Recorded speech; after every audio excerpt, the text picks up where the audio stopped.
Good afternoon, Professor. Okay, so somebody is there. That's a good start. All right, we have most of the class. So let me do the start and then you guys jump in if you want to. Okay, let's do this.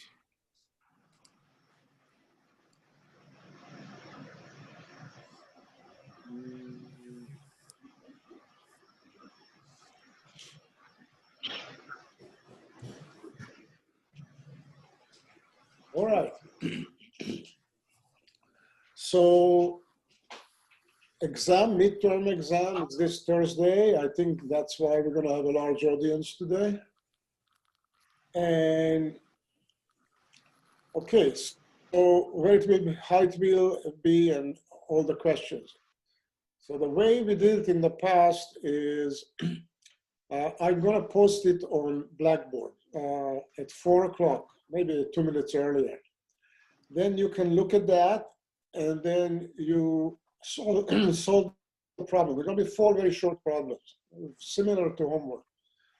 And duration should be 1 hour and 15 minutes, but you should be able to finish it earlier. Okay? And then you finish it up, and then you have to send it to the same email that you send the homework to, and it will be also listed on the exam when you're going to see the paper sheet. The best way to do it is somehow, I don't know how you operate, but some students will write it on a paper and solve the problem. Then you can just either scan it or take pictures and send the PDF in to that email. One option. Other option is to do everything electronically. I mean, there are those pads that you can write and so on. So however, submission is electronic, 1 hour, 15 minutes. If you start sending it very late, we may not accept it. So try to be on time, not significantly, maybe 2 minutes is fine, but not 5, 10 minutes, okay? So I think that's basically answers all the how-to questions. Professor, I have a question. Yeah. You said 115 minutes, 1-5?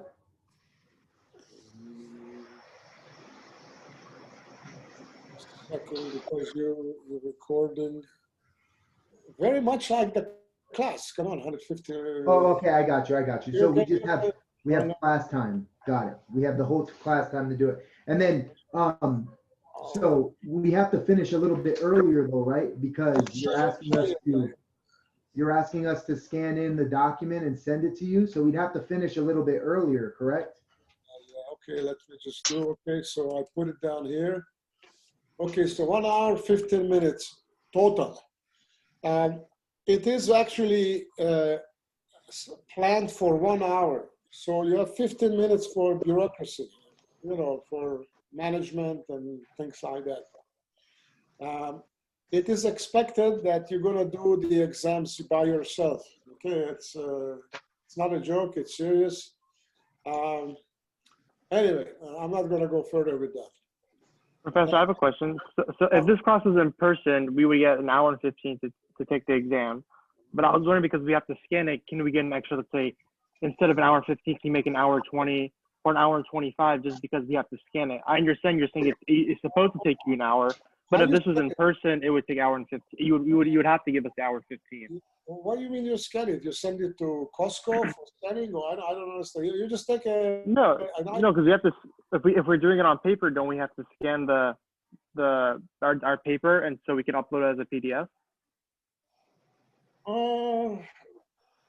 Because that does take a while. I've had exams before, and it does take a while. Like not like too long, but like let's do 1 hour 20 minutes. Okay, it's not going to take you so long. It's going to be shorter. Okay, so, and I always have students, you know, leaving after 30 minutes in class in the past. So it's the same type of exam that I give for many years. Different problems, but the same type. And some students start walking away. 20 minutes is too short, but like 40 minutes, they start finishing. Is it okay if, go ahead. Sorry, is it going to be 4 problems still? I mentioned 4 problems. Thank you. 4 is like 4 fingers. Okay. You don't mind if we take just a picture from our phones if we don't have a scanner? Yeah, that's what I'm saying. You know, you can take picture of the phone and send it here. That's probably Okay. the fastest. But please write nice and clean, so we don't have to be a rocket scientist to figure out what you did there. Some students are really doing a nice job. It's very pleasure reading what they do, even if it's wrong. But some students are, you know, messing it up, and it's almost impossible to figure out what's going on. So please be organized. You're going to be engineers. You have to be organized and write nicely. Anything else? Professor. Yeah. I've had teachers who had changed their policy to not submit pictures because they're saying that some cameras send a file that can't be opened on a laptop.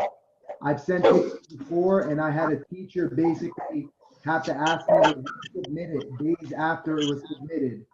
I had to ask the whole class. So You're saying that we cannot open the file which is from the iPhone. That's what you're saying? Danny, you can put the pictures like into a Microsoft Word and then say download as a PDF. right, You don't have to. I never have a problem if I use the camera in the Google Drive app. So if I use the camera specifically in the Google Drive app, I never have a problem with that. Yeah, there's specifics, Professor. That's why if you just get a regular photo, you're not going to be able to open it. So our teacher had us all transmit our paper in a PDF file, which everybody can do. It just takes some time. No, So I think that's the confusion because a lot of us are having to submit. Put here PDF. no, PDF is preferred. JPEG also works. I had this type of exam last semester. Never had a problem. Never had a problem. You're the first one who's telling me that somebody has an issue with that. So don't come up with something very strange version. What was that? The JCL. If you remember, 50 years ago, IBM had the JCL routine. That you couldn't convert to anything. You don't know, of course, what I'm talking about. But anyway, the old days they had different formats. I put here PDF. Almost anybody can do PDF. I mean, let's not make a rocket science. It's easily doable. Any more practical questions? Okay, so we move on. So what I prepared is a short review, and I think somebody's making noise there. I can mute everybody, but I don't want to do that because then you cannot ask questions. So we kind of almost the middle of the semester now, and it's nice to look back and see what we have done, and perhaps now you have a better perspective of what we're doing, and maybe a better understanding of why and how things are evolving. So, okay, I prepared a very quickie one, simple one, and here we go. So I go by the chapters. The first chapter, we introduced some basic definition, properties of the fluid. We mentioned fluid could be gas or liquid. And then we focused on certain things. I think the one which is important, I'm not going to repeat everything, but I'm just saying the ones which are more worth remembering was about laminar and turbulent. And then we're going to face that more and more. And I mentioned that, say, the average velocity in this particular case, like in here, could be, this could be a laminar. All particles seem to follow the same direction, same streamline, and then we can claim that that's the velocity vector. Everything is good. Of course, could be a turbulent case when additional momentum going in, and then we can claim the same thing here because the average velocity is exactly the same as before, but actually there are perturbation to other directions, so naturally we're going to lose more energy. And I mentioned that, but now that we went through the pipe flow a week ago, 2 weeks ago, probably you have a better perspective of what we discussed at the beginning of the semester. Then I mentioned certain condition about pressure and so forth. So if you're going for, this was the first week, I'll try to show that particles are coming, say, straight at the car, but then they deflect. So they come straight and then deflect, and the pressure is actually a result of impingement of particles on the surface at the end of the day, the molecular approach. While in the back, the particles really want to go straight, but then we need to fill up this place. So the way to do that is if this particle impinges on something and then it comes back. So naturally here, they're going to be lower pressure than in that area. So we conclude if the shape is kind of a concave, like here, then the pressure is higher. If the surface is convex, like here, the pressure is lower. Of course, now you can claim that here you need more velocity to cover the area for the particles, and here the velocity is actually slowing down. So now you can see how Bernoulli arrived at that conclusion that P over rho plus velocity square half is a constant. And this was the first class we discussed that, but now you can go back and see that again. Then we try to discuss viscosity. And I described this model. And now, of course, you know that this is just one case when there's no pressure gradient, and this will be the velocity distribution if the upper plate moves and the lower plate is stationary. But at the same time, we try to use that, the shear concept, to claim that if a fluid in motion, it generates shear. And if the shear can be generated only in a moving fluid, therefore that's one of the definitions of fluid. Then we introduce the no-slip boundary condition, which means that the velocity of a particle near a solid surface is going to be the same as, or basically relative velocity zero. So in this discussion, in this diagram, the velocity at the bottom is going to be zero, and at the upper surface is going to be exactly the same velocity as the surface, because the relative velocity between the fluid and the surface is zero. And then we introduce Newton's law of friction, which basically says that the shear is equal tau and du dy, or du dz in this case. And then this is how we define the viscosity based on Newton's formula.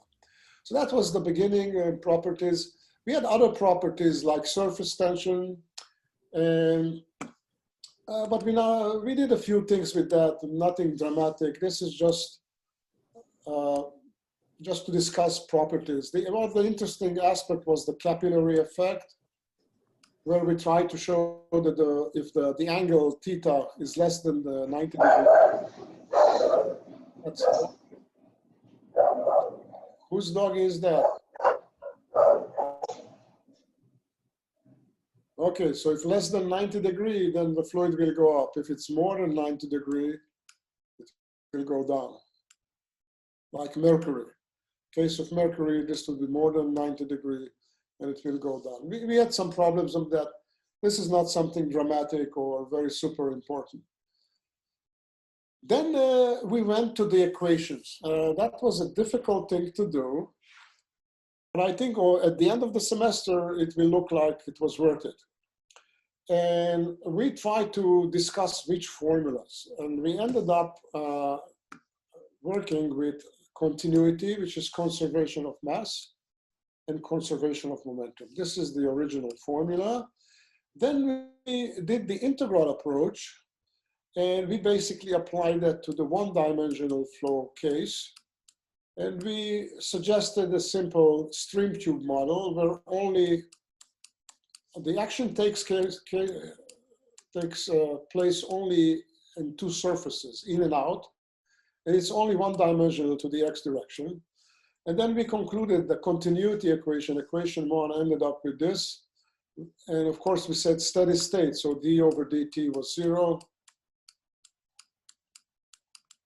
And continuity basically says whatever goes in goes out, but it's also a valuable formula. So if something goes in here and there's an area 1 and then it comes out with a smaller area, then naturally the velocity at the exit will be higher based on that equation. So we have to remember that one.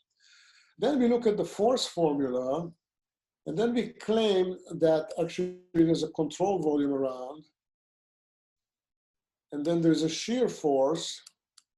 So if this thing tried to push to the left, then the shear force would be pointing to that way in order to keep it stationary.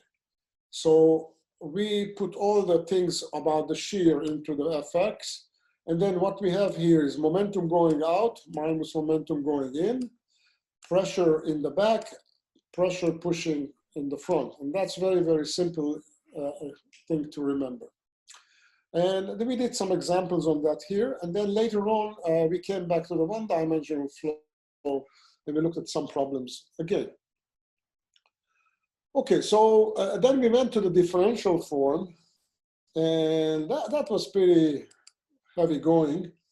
And I hope you're not hating me for that. But I think if we have a course on fluid mechanics, you should know what are the general equations are.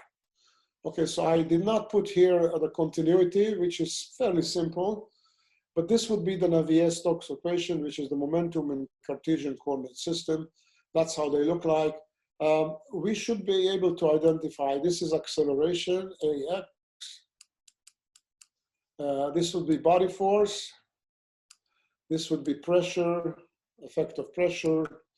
And this thing is going to be shear, but because of compression. Through this course, you're going to disregard this. And this is the shear as it goes, but mostly incompressible. Okay. And then we mentioned boundary conditions, which are very, very important. You know, keeps on running away from that. So we mentioned the boundary condition, and again on solid surface, this is the no slip. But we must pay attention that actually so it's going to be maybe X, Y, and Z. So this one we call the normal velocity, normal to the surface, so that's very logical. Normal to the surface, not. But the no slip boundary condition claims that there is also no velocity relative to the solid surface, which is, here it means tangential. That's the T what stands for. So these are the two components. Again, we're not doing full three-dimensional cases, so I did not emphasize it too much. But we're going to emphasize the one-dimensional, maybe a little bit of the two-dimensional case. Okay, so these are the equations. Now, the version I would like you to remember is this one, which is the incompressible but viscous equation. We have the time-dependent, the same thing. So this would be acceleration, same as before. This is time-dependent acceleration, but this is actually steady-state acceleration because of the fluid. The fluid can actually turn. Pressure, I did not have the body forces here, the rho g, because we just include it as a rho g to the z direction usually. And these are the viscosity derivative. If you remember, we had a little box and we tried to see the shear. They say if this would be the x direction, then we try to see the shear between this side and on the other side. And then the shear is mu, say du dz. And then the difference is going to be another d and d, say d and dz. So that's why we have the second derivative. In this particular case would be the z direction. So I just want you to see where things are coming from. And don't be shy to look at this type of equation. Again, this is the continuity right here, incompressible.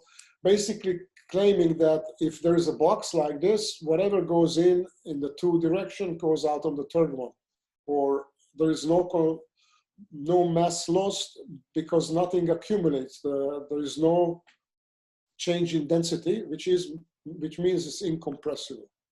I'll just say it here. Okay, so we did the equation, and then here's the summary.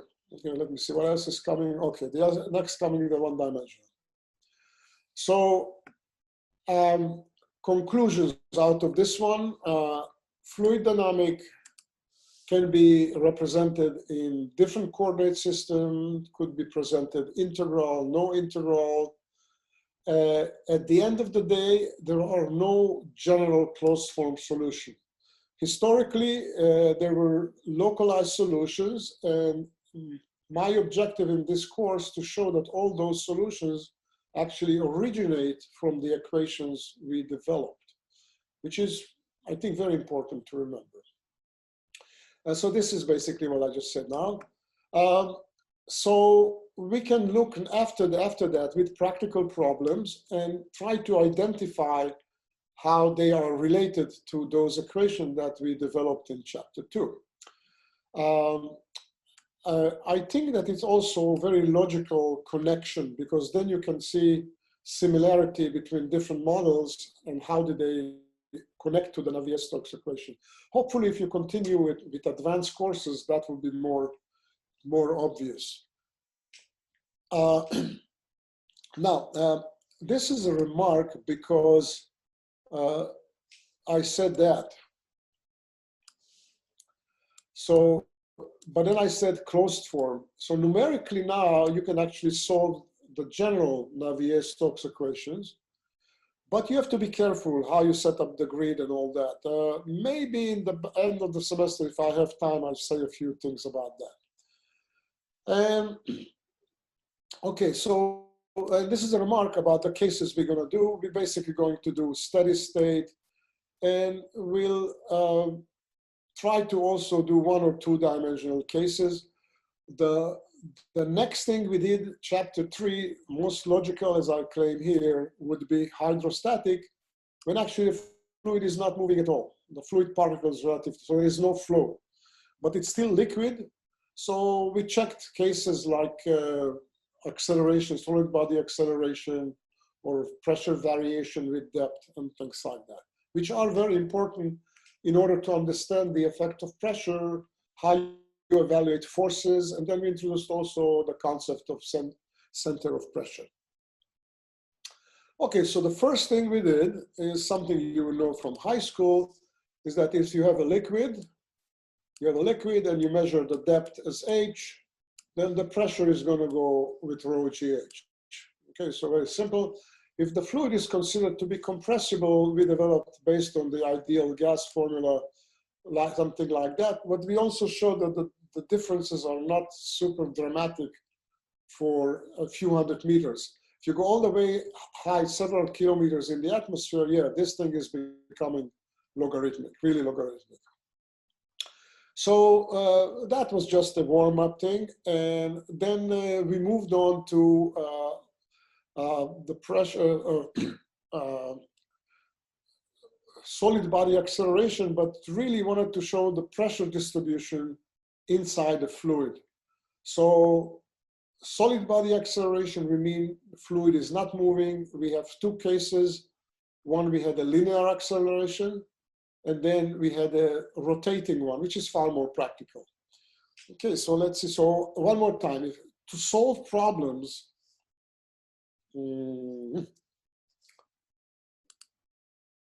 okay, to solve problems in this particular case, so we have here the whole setup. Now, we have a container. It accelerates to that direction. It's a constant acceleration, so we don't care about the velocity, which keeps on increasing. Then, because of that, there is a shape that develops. We don't know at that point what it is. In a minute, it's written up here. Then we place the coordinate system at the edge of the liquid. And then this is how we solve that. And then the solution became this. This was the solution. This is the solution. And this describes everywhere. Give me the acceleration. We know the gravity. X and Z are in that coordinate system. And tell me anything inside the fluid, any point, this formula is going to tell you what is the pressure. Okay? Then we try to find the shape of the interface or the upper surface. And then we simply said that the pressure difference is 0.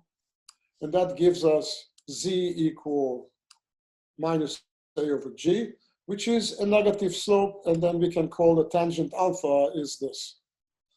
So that was the solution. And then we also showed that if you pick up a point and you try to go that way and you figure out what is the depth here, then the simple formula rho GH will work as well.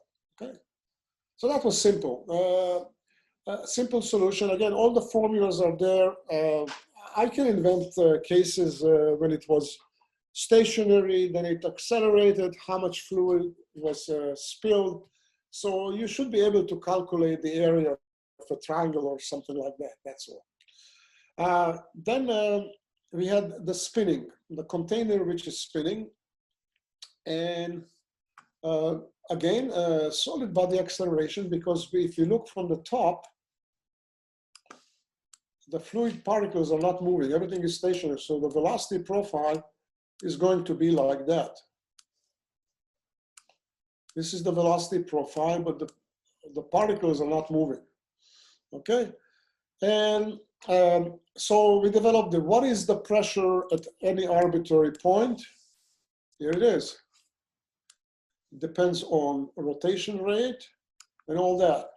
What is the shape of the surface? Oh, we put here that's equal 0. We solved it. We ended up with that. So this is a parabola. That's the shape of the surface. And one more time, if you want to find out what is the depth here, if this would be h, then you can also use the formula rho GH. Then we asked the question, suppose the liquid was filling up to here, then I spin it, and then we develop this parabolic shape. What's the relation between the two? Turns out that if it spins, it reaches at the rim, it reaches that height. This would be Z minimum. So the average height is exactly at the minimum. That's all. So now we can invent problems of, let's say this is the height, and maybe before it was filled up to here, and how much was spilled and things like that. So, but these are the formulas that are available and you should be able to work with. Now we moved to a more difficult, more important part. So that was kind of a, how to say it, warm-up study, warm-up example. That one, the next one, which is forces on submerged surfaces, is more important. I added here planar. I put the word planar because we're discussing flat surfaces. Now, to find out, okay, let me just show the problem. There's a pressure distribution on the wall, which changes with depth. And then I'm looking at the side at some kind of a surface. And the question, what is the force and where is the center of pressure? Where's the center? These are the two questions. And I picked up planar and flat surfaces because otherwise you have to go to integrals. And again, I mentioned that this is not a course on mathematics. This is a course on fluid mechanics. And with the planar surface, I think we can explain the principles. Still, it's not completely trivial. And we have to be able to solve practical problems. So I gave you some kind of a menu how to do that. So here is the menu. Okay, my pen is working. So there is a liquid surface, and then there is the inclined surface, and then it should be an alpha here. This is alpha. Now, if the pool ends before, or the pool has different shape, then you have to continue this line to the intersection between the slope and the surface of the liquid. And this is where the coordinate system is placed. The reason is eventually we need to figure out the y average here, okay? So then in that coordinate system, you have an object or a surface, find the centroid. So if I'm going here, so let's say the centroid is here, just for purpose. So this is the, so find the centroid. Let me see what's coming next. Yeah, so the geometries that we're going to use in this course are very simple. A rectangle, you can do that. Circle, you can do that. Triangle, can you do that? Most complicated triangle, which is swept to the side, I think you can do that as well. So I'm saying that we're not going to make too complicated cases by changing the geometry. So you find, based on that, the centroid of the area. Then you have to find out, so if this is the centroid area somewhere here, you have to find out how deep that point is, okay? So it depends if you use y or you use h, that is the relation between the two. So you have to find out the average depth. Then you find the pressure, the average pressure at that point, which is rho GH, so simple. Then you claim that the average pressure is also equal to the y average or p average. Again, y average, and that's the relation between the two. So you can use either y average or h average. Once you find the average pressure, the force is simply that pressure multiplied by the area of that surface. Now, that's very straightforward. Then I'm asking, tell me what is this center of pressure. So the center of pressure is going to be offset either to the left or right. And remember, a coordinate system is like that. This is how the coordinate system. And this is, if symmetric body, then Ixx becomes 0, which means a completely balanced tire of your car, if you want to use the moment of inertia analogy. And then YCP is not going to be 0 because it's going to be lower. So one more time, here is this surface, and the pressure on it is changing. It's changing. It's larger here. This is the average pressure at the average location, but naturally there's going to be more force on the lower surface. Therefore, the resultant is going to act somewhere here, okay? Which is the meaning of the center of pressure, okay? And I think it's an easy explanation, but it's a very important physical example so you understand how to calculate the forces due to pressure, and also where is the force acting, the resultant action line. Okay, that's the menu. You should be able to solve problem. We're very straightforward. Okay.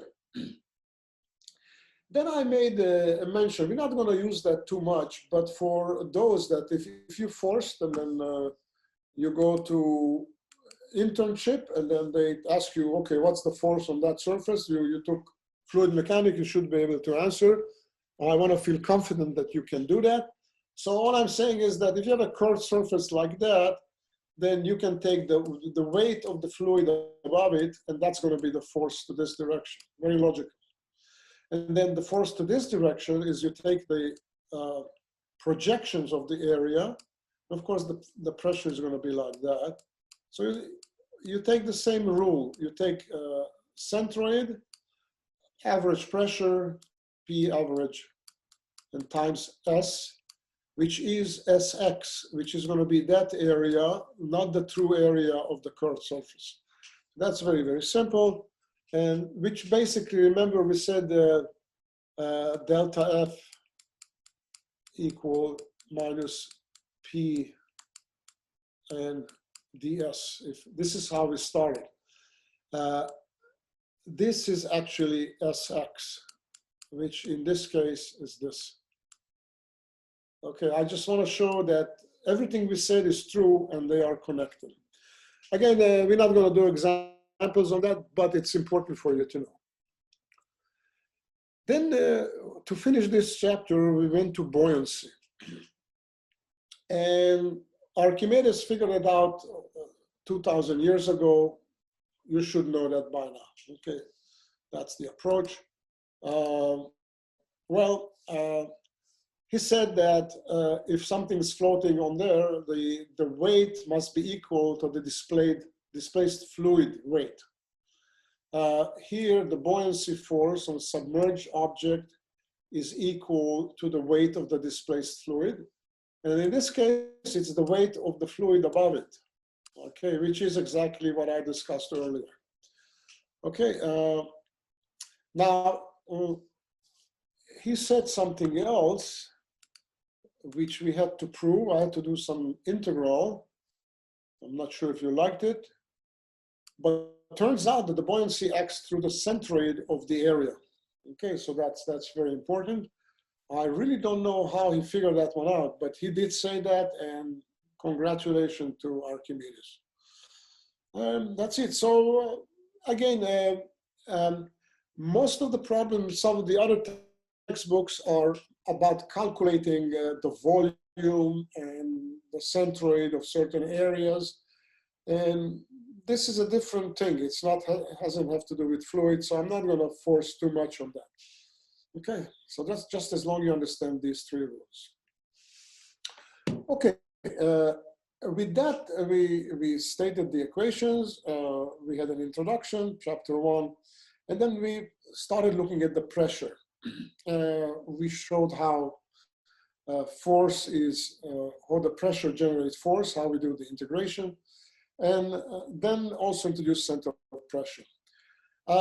Then the next chapter dealt with what we call one-dimensional frictionless flow. How could be frictionless flow? So, by the way, we are at that point in the semester when I can have a much better answer to that. Probably not today, maybe in the next class, and I have a much more comprehensive answer. Anyway, we said that.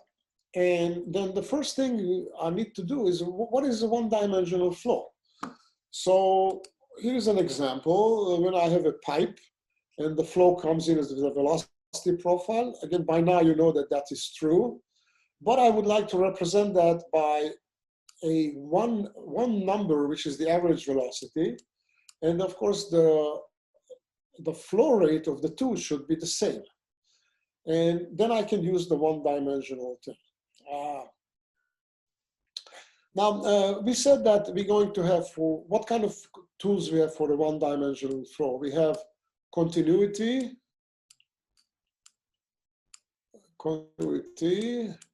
we have momentum, and then 3, maybe Bernoulli. Now, the frictionless story really relates to Mr. Bernoulli.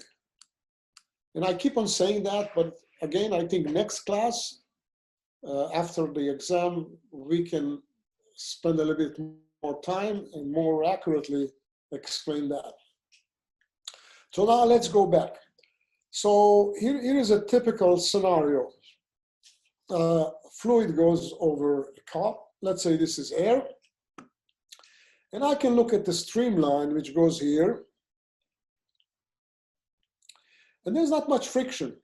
If I want to confuse you, let's take a streamline, which is exactly here on the surface.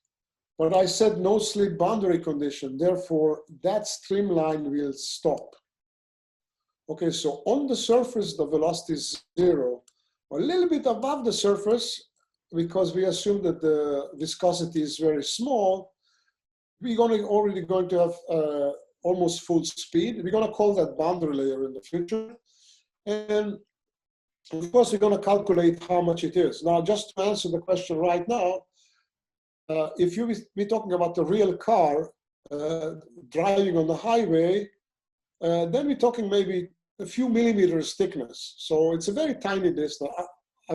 Further than that, the velocity is the full speed, which is really defined by the Bernoulli equation.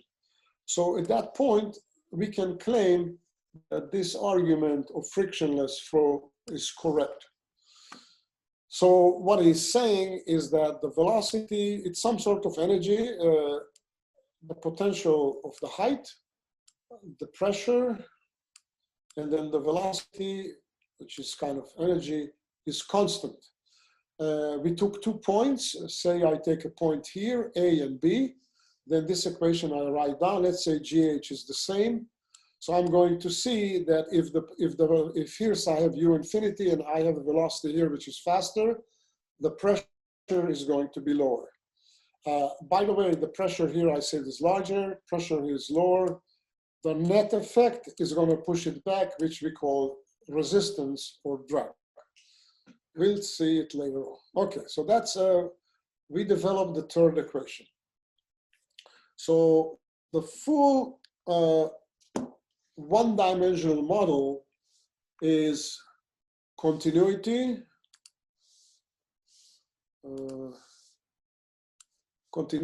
steady state, which could be applied outside here, not inside. And then the integral approach was this. Okay, sorry, I made a mistake. In continuity can be applied inside. This one is Bernoulli, outside. Okay, there is no friction. Inside, with this formula, we don't care if there is friction. And that is Bernoulli. So these are the rules we have for the one-dimensional model. And we started looking at examples that we can use that model. Of course, we did the open jet, which I didn't even list here. The open jet was very, very similar to what you do in dynamics. So really not much to think about. Then we had some examples with Bernoulli. I think that's it. And where are we at? Okay, so, and then we had some examples on that. So jet, and then we have like a container and you punch a hole in it, and then the flow goes without any losses. So we could use Bernoulli. I think we did enough examples, so this is not going to be too complicated. The one example I like, well, these examples are basically showing it, but there was an example where he had something is getting narrower. And of course, let's say here there is V1 and here there is V2. So based on the continuity, definitely V2 is larger because the area here is smaller. And then the question, if we take a pressure here or take a pressure here, what will happen? So this pressure is going to be larger, P1 is going to be larger than P2, because here the velocity is faster. And if I do something like this, it doesn't matter if I put it here or here, it is going to pick up even higher pressure. Oops. Oh, I lost it.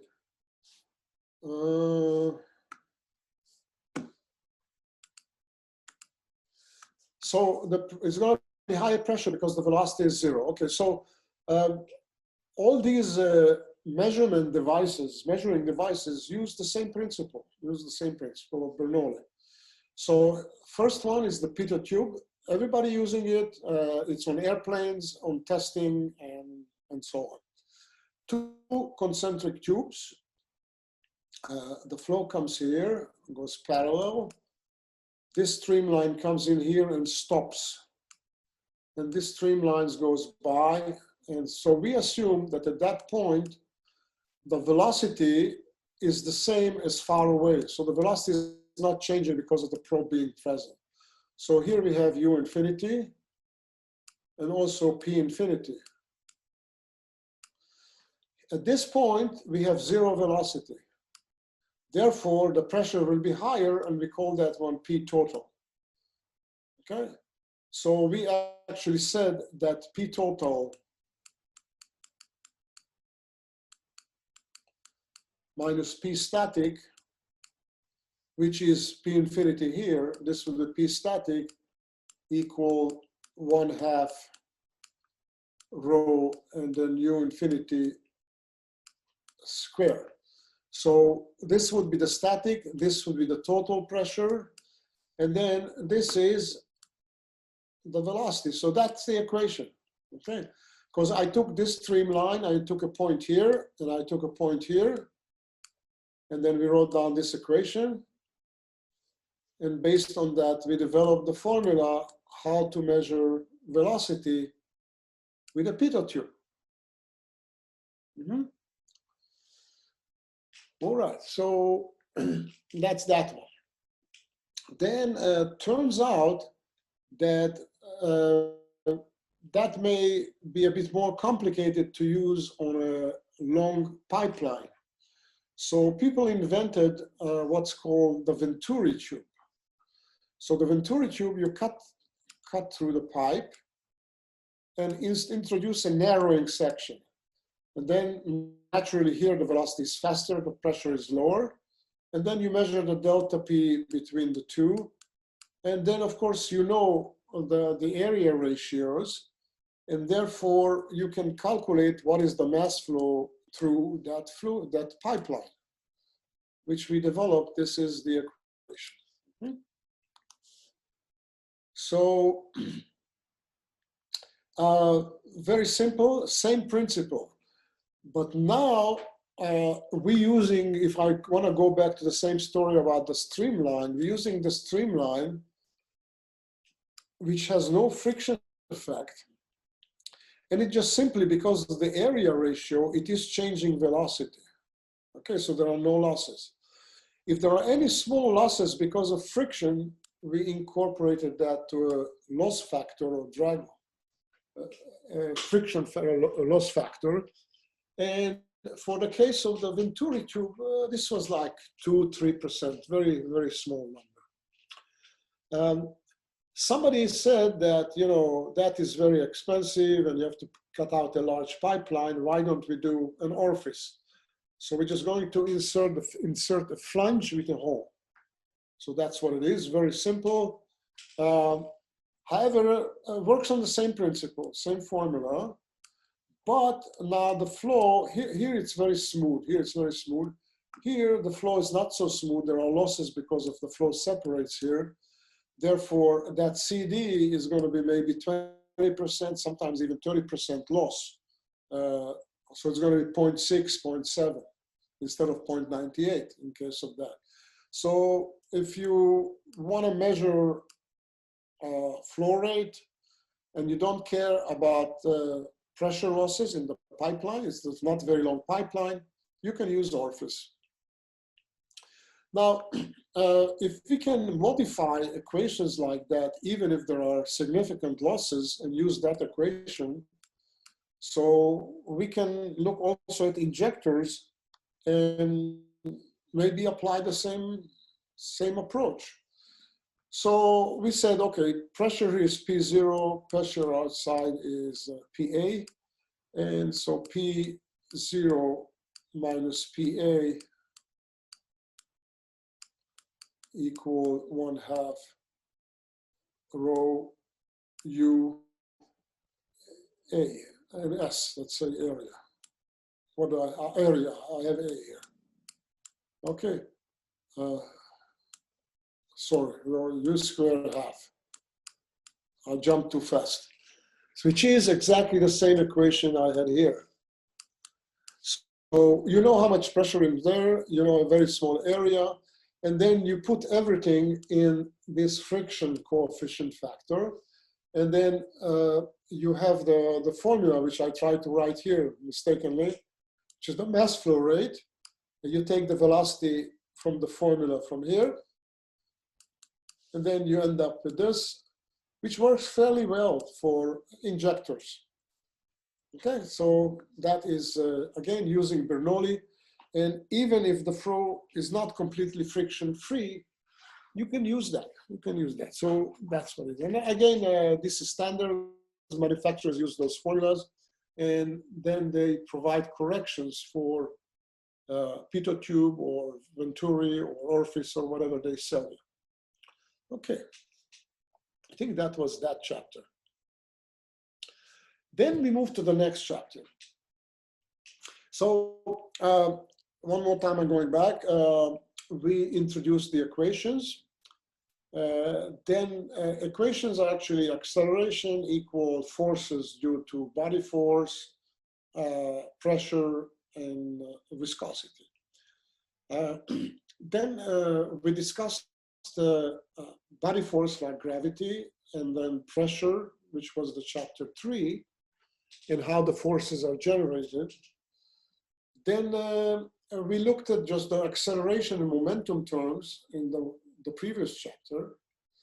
And it is about time to look at the effect of viscosity. And this is the chapter that we're currently in, and we're supposed to finish. And the main part of this chapter, and the most practical one, is the flow in pipes, in circular pipes. But before doing the circular pipes, we had to do some other solutions, which are flow between parallel plates.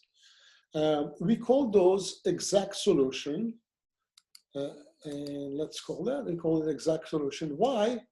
Because in the past, people developed those solutions without going through the Navier-Stokes equation the way we did that.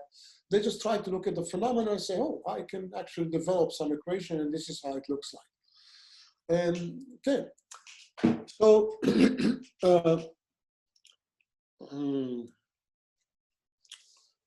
okay. So we started with the first case, and again, that chapter helped a lot. But again, the sequence is that now we're focusing on the effect of viscosity. So we looked at the simplest case. There are two parallel infinite plates, so it's not super practical, but still we can learn something from it. And the upper plate moves at the velocity of u. The lower plate is stationary, and there's some viscous fluid in between. The spacing is h. So the no-slip boundary condition tells me that the particles here at that surface will have the same velocity as the surface.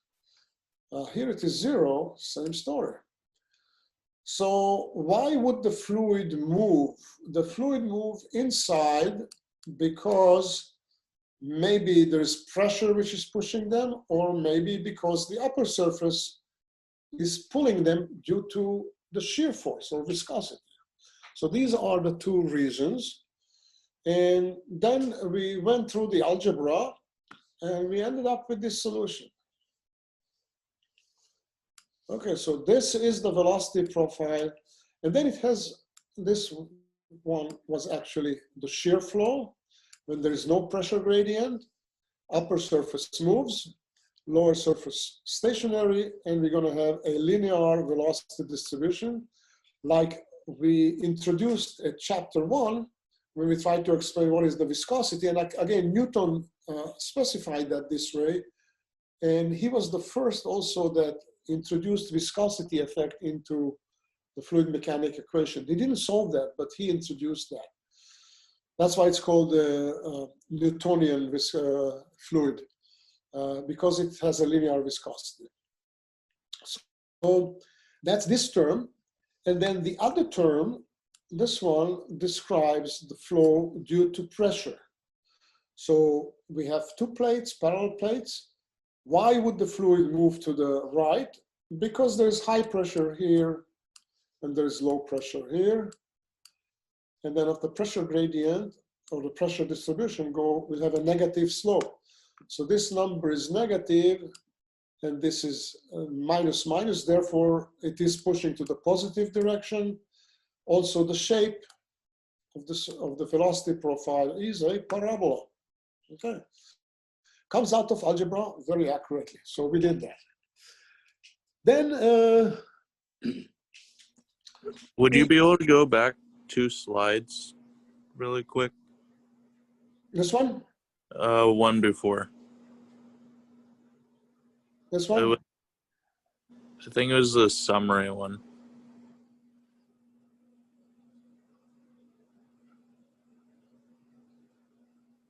No, I'm going too much back. Yeah. This one?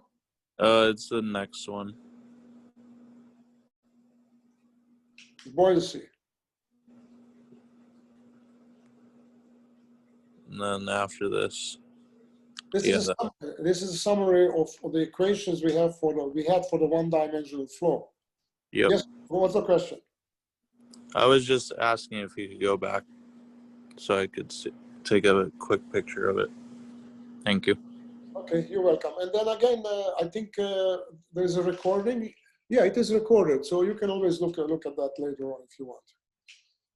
All right, so we are now here. So just let me go back a second. So we developed okay, I'm here. We developed a formula, and great. Okay, so we did some algebra, and you're all excited. I know you've been jumping on the seat, but let's try to learn something from it. So that was the next thing. So we looked at, again, and those flows were developed separately. So the first one, which was developed historically, you know what, maybe I'm wrong, but it was probably around the same time, was this flow, okay, it's a Couette flow. And we already discussed that. So velocity profile is linear, pressure drop is 0, average velocity is at the center. Flow rate takes the average velocity multiplied by h per unit width. Maximum velocity, Newtonian shear.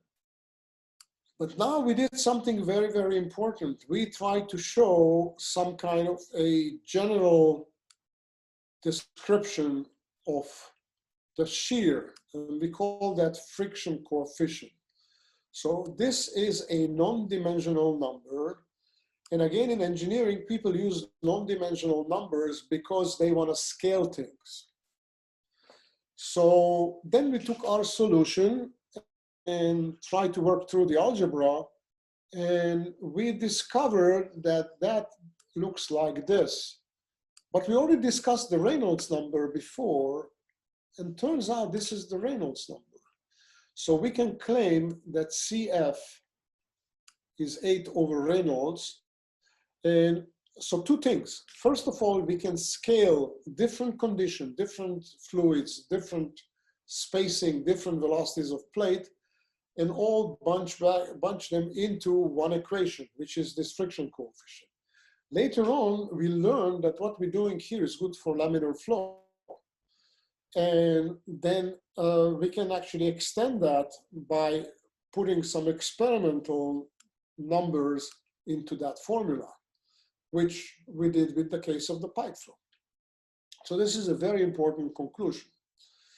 Then we moved on to the other case, and we did the same thing. We did exactly the same thing. We said, all right, here is the formula.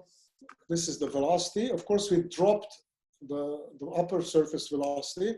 So that is, and the shape is a parabola. We discussed that, found out the average velocity. If you look carefully at the center, this is the velocity, which is the maximum velocity, okay? And am I making a mistake here?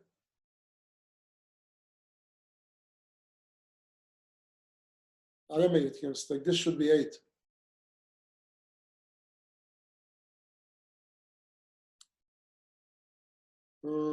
This should be 8. Let me just go back, see where on earth I got that one.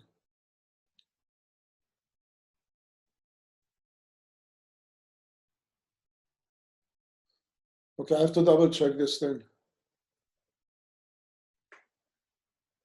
I think it's 8. Okay, anyway, because it has to be this. Okay, and then we see that the average velocity is 2/3 here, 2/3 here, 2/3 here. That's the average velocity. We did the same exercise for the friction coefficient. And turns out, again, it's cited a different number than for the case with the moving plate, 12 over Reynolds, but the same story. Again, the Reynolds number comes out automatically. This is 1 over Reynolds, comes out automatically. So this is very, very important. Okay, so we did that. So the important thing is we have non-dimensional friction coefficient, which is scalable. and extendable, we can extend that to turbulent flows later on. Right now, at that phase, we weren't completely sure what is laminar and turbulent. But of course, this is true for laminar flow.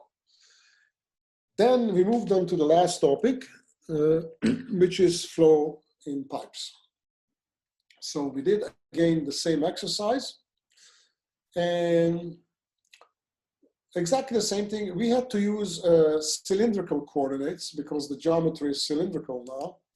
But the algebra is very, very similar. We did exactly the same thing, and we find that one. So that's very similar to the previous page. Very similar. And the more important thing is dp, dx, and the velocity are related linearly. So the flow in the pipe is related linearly to the pressure drop. I increase the pressure drop twice, the flow will increase twice. Very, very simple. So we can actually calculate flow rates and things like that very easily. Maximum velocity, whoops. We did the same thing as before. We did the maximum velocity here, and yeah, okay, maximum velocity, and then we set that equation here. Okay, you know what I said it before, okay, I'm still hesitating. What I said before, I was wrong. Okay, this is the two-dimensional, this is correct. The formula is correct because the coordinate system is at the base, okay? So my mistake was, so what I wrote down is good. The coordinate is the base, therefore this is correct. Okay. Now, we're going here, same algebra, maximum velocity, which is exactly the same as here, average velocity, and we're looking at that, and the ratio is 2. So in this case of the pipe flow, the average velocity is exactly at the middle. Exactly the middle. Flow rate is equal average velocity times the area, which is pi r squared. And here it is. Now, this is a very, very valuable formula. You have a pipeline. Before we discussed velocity, but now we're discussing flow rate versus pressure drop. Here it is. It is to the fourth with the radius, which means if you increase the radius a little bit, you're going to have significantly more flow. It is linear with viscosity. So you increase viscosity twice, the flow rate will drop twice. Okay, so these are very, very important conclusions. Same story, we did friction coefficient, and shear on the wall. Remember, shear on the wall, not in the middle. Friction coefficient, okay, and that was the formula.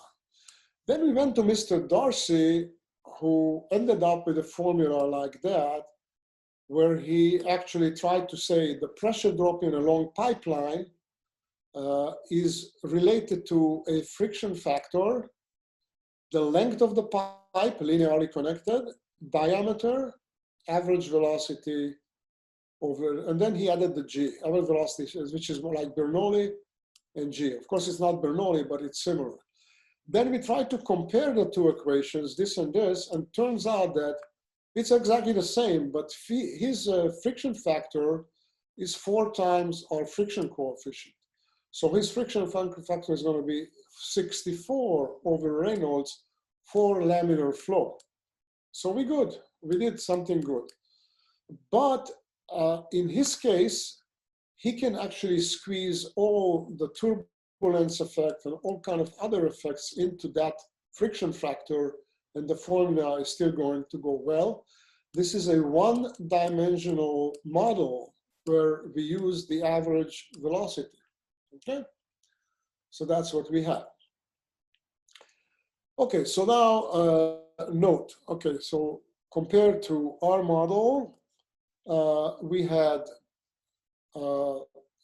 instead of 16 over 8 nodes, 64. Laminar flow. This is only good for laminar flow. Both cases, both F and CF. the dimensions of the formula are in length. Actually, let's call it height. Liquid height of the same liquid that is flowing in the pipeline. And as I said, also this is a one-dimensional flow. I can have this one in terms of flow. So U is equal, U average times S of the area equal to Q.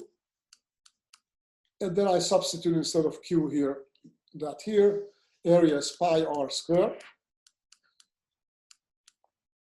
So I substitute here, and that's the same formula, but using the flow rate, the volumetric flow rate. Again, very, very useful formulas. So yeah, we did pretty good. And then we started looking somewhere else. Now, there is an experiment in the fluid lab, and I'm not sure if you're doing it now or not. It was about Reynolds experiment, and also about friction losses in a pipeline, a long pipeline. I'm sure you're doing it, but not sure how the lab ends now. And Reynolds showed that once a particular ratio of numbers, which is this one for the pipe, is larger than 2000, the flow becomes turbulent. So we identified the term turbulent, and he showed that typically over 2000, you get turbulent flow. And of course, this relation is the Reynolds number that we call now. So both experimentally and both naturally, that number pops up, and it's a non-dimensional number. It's a valuable number in scaling engineering problems. The next chapter, again, we'll talk about it. It's very valuable for scaling. You know, one problem, you can go to a larger case and based on the Reynolds number, make assumptions about what's going to be the drag and all kinds of other things. So once he studied more carefully, so this would be the laminar flow.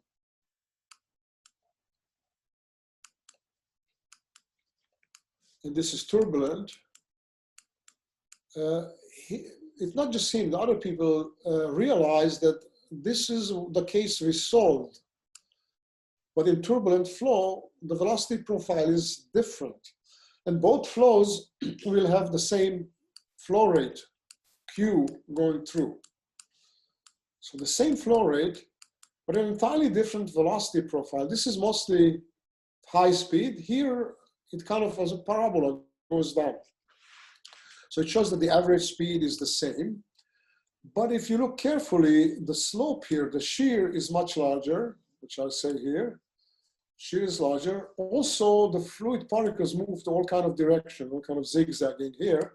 And therefore, you have more loss of the loads. And therefore, that friction factor that we mentioned earlier is going to be much larger.